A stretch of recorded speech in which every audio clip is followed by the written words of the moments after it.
আসসালামু আলাইকুম। প্রিয় দর্শক, অন্য মঞ্চের আলাপচারিতায় আপনাদের সকলকে আমন্ত্রণ জানাচ্ছি।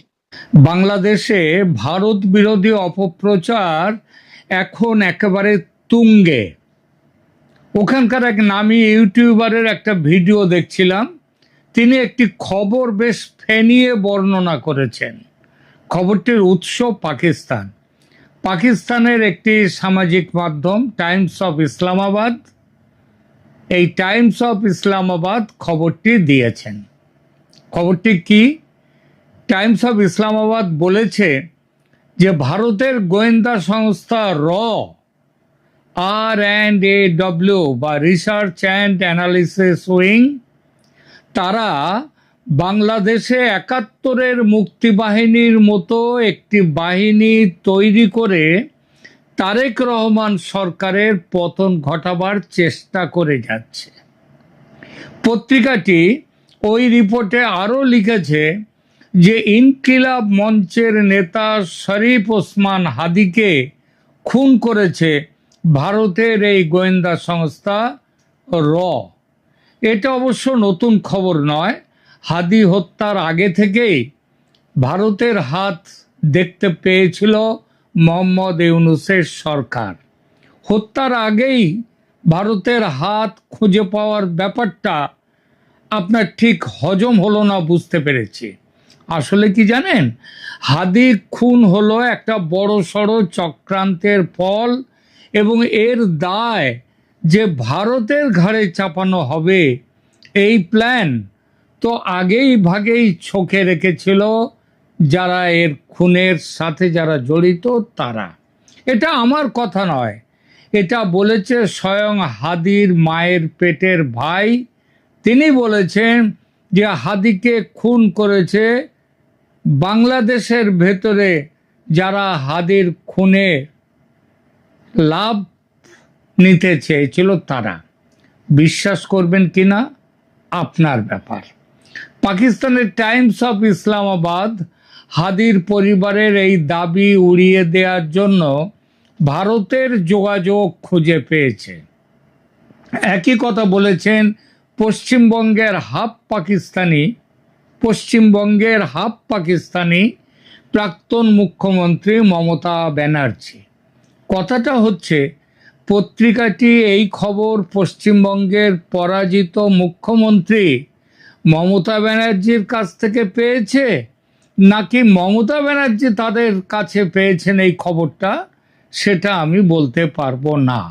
তবে ওই টাইমস অফ ইসলামাবাদের আরেকটি খবর বাংলাদেশের অনেকের মনে যেমন ভীতির সঞ্চার করেছে, তেমনি আবার কারো কারো মনে একটা বড় অংশের মনে আশার সঞ্চারও করেছে।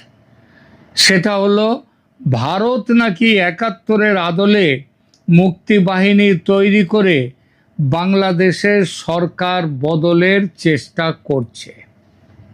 এই বাহিনীর লক্ষ্য দেশে গৃহযুদ্ধের পরিবেশ তৈরি করা এবং গুপ্ত হামলার মাধ্যমে বাংলাদেশে অস্থিতিশীলতা ছড়িয়ে দেয়া ও বাংলাদেশের বর্তমান সরকারকে উৎখাত করা।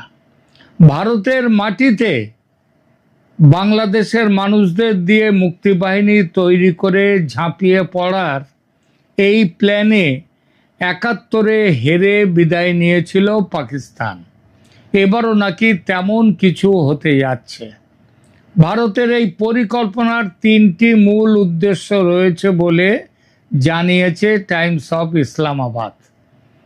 ১, গৃহযুদ্ধের পরিবেশ তৈরি, দেশের অভ্যন্তরে সশস্ত্র সংঘাত উস্কে দেয়া। ২, তারেক রহমানের নেতৃত্বাধীন বিএনপি সরকারকে অস্থিতিশীল করা।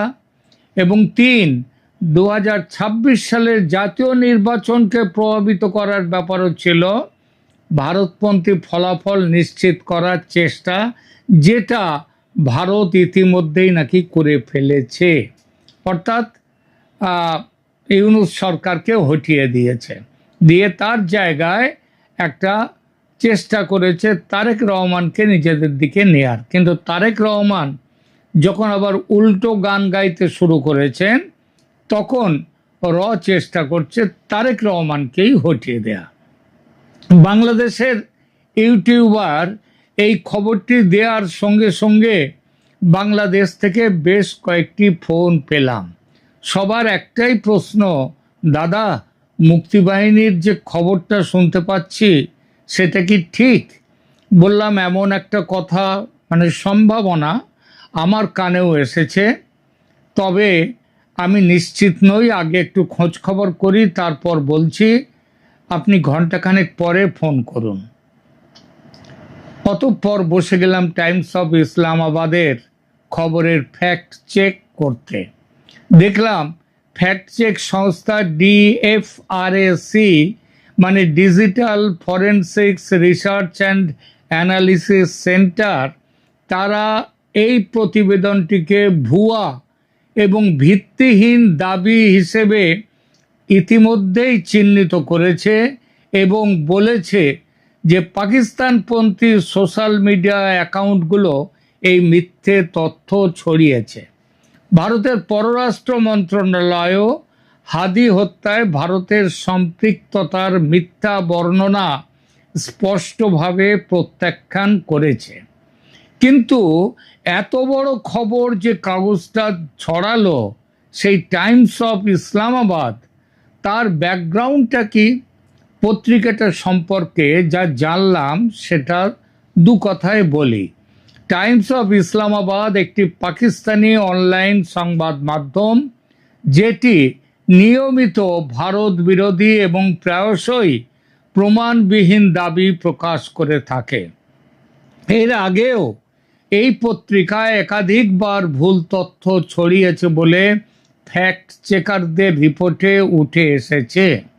স্বাভাবিকভাবেই শেখ হাসিনার পতনের পর বাংলাদেশে ভারত বিরোধী মনোভাব যখন চরমে, সেই সময় এই ধরনের প্রতিবেদন বিশেষভাবে প্রচার পাচ্ছে এবং পেয়েছে ইতিমধ্যেই বাংলাদেশে। আর বাংলাদেশের হাফ পাকিস্তানি বা পাকিস্তানের যারা নাতি সন্তানদের নাতিপুতিরা এই খবর খুব ছড়িয়ে দিচ্ছে ভারত বিরোধী প্রচারের টুল হিসেবে।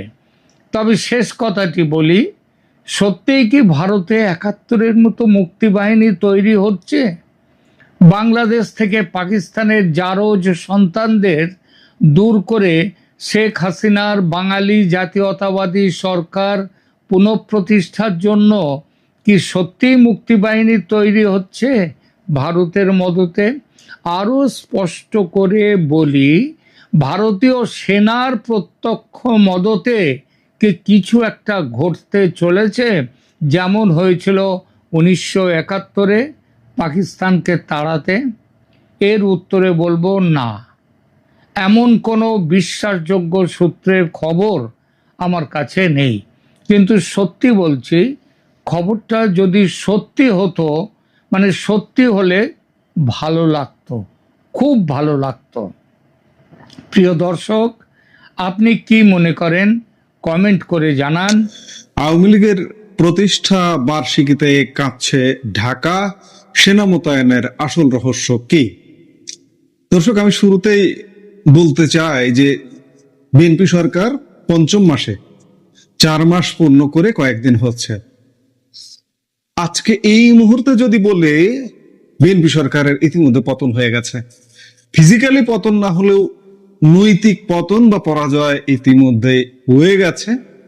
আজকে বিশেষ করে আবার নতুন করে সেনাবাহিনী মোতায়েনের প্রেক্ষাপটে একবার খেয়াল করে দেখুন, আওয়ামী লীগ সেনা মোতায়েন করেছিল প্রায় 15.5 বছরেরও বেশি সময় পরে, দীর্ঘদিন দেশ চালিয়ে।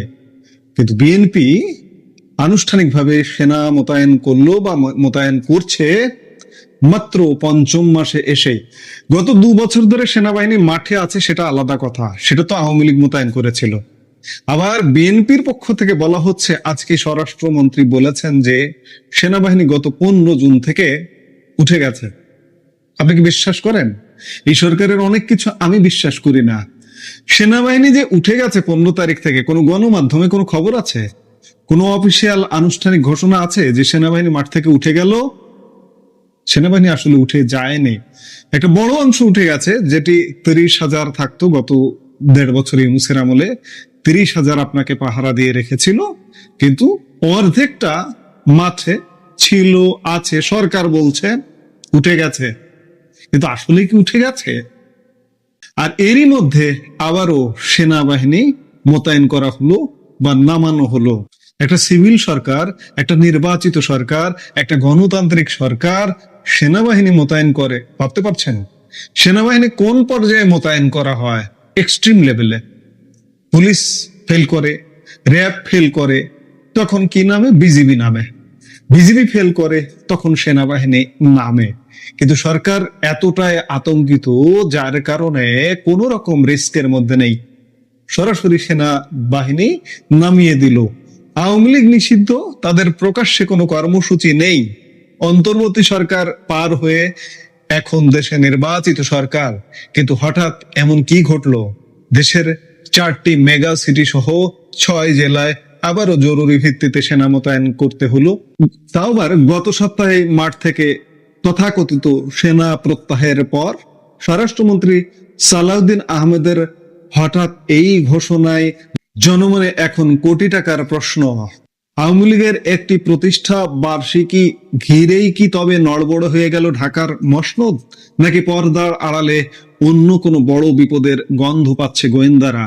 বিশ্লেষকদের একাংশ তো বলছেন ভয় আর আতঙ্কে কাঁপছে সরকার, যে কোনো সময় ঘটে যেতে পারে বড় অঘটন। ঘটনার সূত্রপাত আজ সোমবার দুপুরে গণমাধ্যম কর্মীদের মুখোমুখি হয়ে স্বরাষ্ট্রমন্ত্রী সালাউদ্দিন আহমেদ এমন এক ঘোষণা দিলেন, যা দেশের রাজনৈতিক অঙ্গনে রীতিমতো তোলপাড় সৃষ্টি করেছে। তিনি স্পষ্ট করে জানিয়েছেন, আগামী 30 জুন পর্যন্ত দেশের 6টি জেলা ও মহানগরে সেনা মোতায়েন থাকবে। কিন্তু কেন? স্বরাষ্ট্রমন্ত্রীর এই ঘোষণার আগে একটি চিঠিও জারি করা হয়েছে ইতিমধ্যে। চিঠিটি সোশ্যাল মিডিয়ায় ইতিমধ্যে ভাইরাল হয়ে গেছে। স্বরাষ্ট্রমন্ত্রীর ভাষায়, কার্যক্রম নিষিদ্ধ মাফিয়া বাহিনী, আওয়ামী লীগের কিছু তৎপরতা বা মিছিল মিটিং এর চেষ্টা লক্ষ্য করা যাচ্ছে। তারা নাকি দেশে একটি বড় ধরনের অস্থিরতা তৈরির পায়তারা করছে। আর ঠিক এই কারণেই ইন-82 সিভিল পাওয়ার আইনের অধীনে ঢাকা, চট্টগ্রাম, নারায়ণগঞ্জ ও গাজীপুর মহানগর এবং এর বাইরে আরো 2টি জেলা গোপালগঞ্জ ও ফরিদপুরে সেনা মোতায়েন করা হয়েছে। প্রিয় দর্শক, এখানেই তো আসল রহস্য। গত মাত্র 15 তারিখে বলা হচ্ছে, অর্থাৎ মাত্র 1 সপ্তাহ আগে, আজ সোমবার, ঠিক আগের সোমবার নাকি সেনাবাহিনী উঠে গেছে।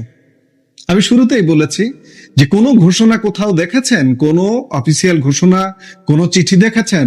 কোনো গণমাধ্যমে খবর দেখেছেন যে সেনাবাহিনী যে অবশিষ্ট ছিল 70,000-এর মতো, সেটি উঠে গেছে? কিন্তু আজ স্বরাষ্ট্রমন্ত্রী বলছেন যে 15 তারিখ থেকে সেনা প্রত্যাহার করা হয়েছে। এটি হতে পারে যে বিশ্বকে দেখানো যে আমরা সেনাবাহিনী প্রত্যাহার করেছি। গণতান্ত্রিক দেশ, গণতান্ত্রিক প্রক্রিয়ায় চলছে, কিন্তু আসলে নেপথ্যে সেনা শক্তিতেই এই সরকার, এই যে 5 মাস বয়স, এই 5 মাস এখনো পর্যন্ত টিকে আছে। আর কয় মাস টিকে সেটি হচ্ছে দেখার বিষয়। দীর্ঘ প্রায় 1.5 বছর মাঠে থাকার পর সেনা সদস্যদের ব্যারাকে এড়িয়ে নেওয়া হয়েছিল বলে আজ স্বরাষ্ট্রমন্ত্রী বলেছেন। নির্বাচিত সরকার আসার পর এটা ছিল একটা বড় স্বস্তির খবর। তাহলে 7 দিন পার হতেই এমন কি পরিস্থিতি তৈরি হলো যে আবার সেনাবাহিনীকে জরুরি তলব করতে হলো? এই ঘটনাকে কেন্দ্র করে সোশ্যাল মিডিয়া থেকে শুরু করে চায়ের দোকান, সবখানে এখন তীব্র সমালোচনা। জনগণের একটা বড় অংশ বলছেন এটা আসলে বর্তমান বিএনপি সরকারের চরম ভয় আর রাজনৈতিক দুর্বলতার বহিঃপ্রকাশ। একটু ঠান্ডা মাথায় ভেবে দেখুন তো, ডক্টর ইউনূসের অন্তর্বর্তী সরকারের পর দেশে একটি নির্বাচিত সরকার এসেছে, কিন্তু জনমনে প্রশ্ন উঠছে, এই সরকারও কি তবে ডক্টর ইউনূস সরকারের মতোই দুর্বল? আওয়ামী লীগ কোনো হরতাল ডাকেনি, কোনো অবরোধ বা ধর্মঘটের ডাক দেয়নি। স্রেফ তাদের দলীয় প্রতিষ্ঠা বার্ষিকী কেন্দ্র করে কিছু গোপন বা প্রকাশ্য তৎপরতার খবর শুনেই যদি সরকারকে সেনাবাহিনীর আশ্রয় নিতে হয়, তবে এই সরকারের প্রশাসনিক ভিত্তি কতটা মজবুত তা নিয়ে প্রশ্ন ওঠা স্বাভাবিক। সমালোচকরা বলছেন আওয়ামী লীগ তো এখন নিষিদ্ধ দল, তাদের প্রকাশ্য কার্যক্রম শূন্যের কোঠায়, তবুও বিএনপি, জামায়াত কিংবা এনসিপির মতো দলগুলো কেন এতটা অস্থির? অনেকেই আশঙ্কা করছেন এই সরকারের পায়ের নিচের মাটি এতটাই নরম যে যদি সত্যি সত্যি দেশের সাধারণ জনগণ কোনো কারণে মাঠে নেমে পড়ে, তবে সরকারের নীতি নির্ধারকদের হার্ট অ্যাটাক করার দশা হবে। পরিস্থিতি এতটাই নাজুক যে যে কোনো সময় এই সরকার পতনের মুখে পড়তে পারে। এমনকি সেনাবাহিনীর ওপর অতিরিক্ত নির্ভরশীলতা উল্টো কোনো রাজনৈতিক সমীকরণও তৈরি করে ফেলতে পারে। এটি আওয়ামী লীগের জন্য নিঃসন্দেহে একটি বার্তা। সরকার মানসিকভাবে মনোবল কতটা দুর্বল দেখুন, একটু কিছু হলেই সেনাবাহিনী তলব করছে। আওয়ামী লীগ, আপনারা যদি 10 লক্ষ লোক নিয়ে মাঠে নামেন তাহলে কি অবস্থা হবে একবার চিন্তা করুন। স্বরাষ্ট্রমন্ত্রী অবশ্য বিষয়টিকে একটি রুটিন ওয়ার্ক বলে হালকা করার চেষ্টা করেছেন। তিনি বলেছেন পরিস্থিতি নিয়ন্ত্রণের জন্য বিজিবি বা সেনাবাহিনী মোতায়েন করা একটি স্বাভাবিক প্রক্রিয়া। আমরা স্বাভাবিক প্রক্রিয়া এটিকে মনে করি না। আওয়ামী লীগের শেষ সময় অস্বাভাবিক পরিস্থিতি তৈরি হয়েছিল বলেই সেনাবাহিনী মাঠে নামানো হয়েছিল, এবং অস্বাভাবিক পরিস্থিতির মধ্যে ইউনূসের সময় গেছে, এখনো বিএনপির সময়ও যাচ্ছে। স্বরাষ্ট্রমন্ত্রী আরো বলেছেন যে এবারের মোতায়েনের সাথে আগের 1.5 বছরের পরিস্থিতির কোনো মিল নেই। কিন্তু সাংবাদিকদের প্রশ্নের মুখে তিনি যখন বলেন কোন জায়গায় তাদের অপতৎপরতা বৃদ্ধি পেয়েছে, আমাদের গোয়েন্দা প্রতিবেদনের ভিত্তিতে আমরা সেটা করছি, আরো কিছু বিষয় আছে যা আমি এখানে ফাঁস করতে চাই না, তখনই মূলত রহস্য আরো ঘনীভূত হয়। স্বরাষ্ট্রমন্ত্রী কি ফাঁস করতে চাইলেন না? কোন সে গোপন ষড়যন্ত্র যা সরকার প্রকাশ করতে ভয় পাচ্ছে? দর্শক, স্বরাষ্ট্রমন্ত্রীর পুরো বক্তব্য এবং দেশের বর্তমান পরিস্থিতি বিশ্লেষণ করলে একটা বিষয় পরিষ্কার, বাংলাদেশ এই মুহূর্তে এক অদ্ভুত রাজনৈতিক টানাপোড়েনের মধ্যে দিয়ে যাচ্ছে। একদিকে সরকার দাবি করছে সবকিছু তাদের নিয়ন্ত্রণে এবং অপরাধের গ্রাফ সর্বনিম্ন, অন্যদিকে সামান্য প্রতিষ্ঠা বার্ষিকীর আতঙ্কে দেশের প্রধান শহরে সেনা নামাতে হচ্ছে। তাহলে আসল সত্যটা কি? সরকার কি আসলেই কোনো বড় ধরনের অভ্যুত্থান বা নাশকতা ঠেকাতে এই আগাম সতর্কতা নিল, নাকি সমালোচকদের দাবি অনুযায়ী ভেতর থেকে ভেঙে পড়া এক দুর্বল সরকার কেবলই টিকে থাকার জন্য ভোটের উপর ভরসা করছে? আগামী 30 জুন পর্যন্ত এই সেনা মোতায়েন বাংলাদেশকে কোন দিকে নিয়ে যায় সেটাই এখন দেখার বিষয়। এই সেনা মোতায়েন কি সত্যি রুটিন ওয়ার্ক, নাকি সরকারের ভেতরে লুকিয়ে থাকা চরম আতঙ্কের বহিঃপ্রকাশ? সরকার আসলে আতঙ্কিত, এটি বলার অপেক্ষা রাখে না, কারণ দেশের নিয়মিত আইন শৃঙ্খলা বাহিনী, আমরা প্রত্যেকটি কন্টেন্টে বলে আসছি যে পুলিশ সরকারকে কিন্তু পাহারা দেবে না। কেন দেবে না সেই ব্যাখ্যাগুলো আমরা বিভিন্ন সময়ে দেবার চেষ্টা করেছি। পুলিশের বুকে ক্ষত আছে, নিজেদের বন্ধু, স্বজন, সহকর্মী হত্যা, নির্যাতন এবং অন্যায়ভাবে বিচারের আওতায় আসতে হয়েছে পুলিশকে। সেই পুলিশ আবারও এই ঠুনকো সরকারের নির্দেশে প্রতিরোধ করতে ঝাঁপিয়ে পড়বে, এটি ভাববার কোনো কারণ নেই। আর এই ভয়ে ভীত হয়ে শুধুমাত্র পুলিশের উপর ভরসা না করে সেনা মোতায়েন করতে বাধ্য হচ্ছে সরকার। কিন্তু কতক্ষণ এভাবে? মাত্র 5 মাস এই পরিস্থিতি ঘোলাটে। 5 বছরের ম্যান্ডেট নিয়ে এসছেন না আপনারা? 5 বছর কি টেকা সম্ভব হবে? আজকে যদি 5 মাসে এই অবস্থা হয়, পরিস্থিতি কিন্তু ঘোলাটে। আওয়ামী লীগের জন্য এটি নিঃসন্দেহে এক বিরাট বার্তা। আওয়ামী লীগ এখন এই বার্তাটিকে কিভাবে ক্যাশ করবে সেটি প্রশ্ন রেখে আমি এই আলাপ থেকে বিদায় নিতে চাইছি।